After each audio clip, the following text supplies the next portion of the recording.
Vedran Vučinović, tvrtka Ideal Plus iz Zagreba, Hrvatske. Čime ste nam se predstavili na sajmu? Pa evo, ovaj put smo došli na sajam i kao prvi put sa novim proizvodom koji se zove Iglu, odnosno Astrea Iglu koji je brand. I uz to naša firma ima i različite druge proizvode, većinom za ugostiteljstvo, odnosno za opremanje hotela i restorana.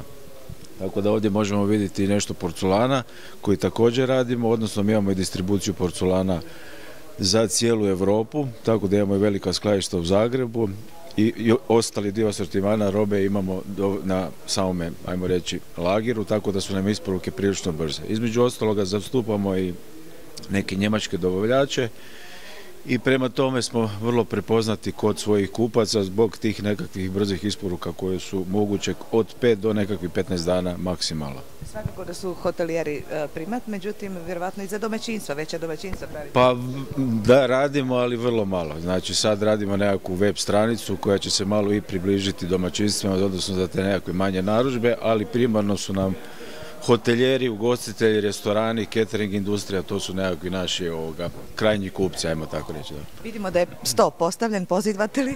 Da, izvolite, ako ćete sjesti slobodno. Ako ima nešto da se jede, ako ne samo... Da, nemamo ništa, ali eto, to je tako.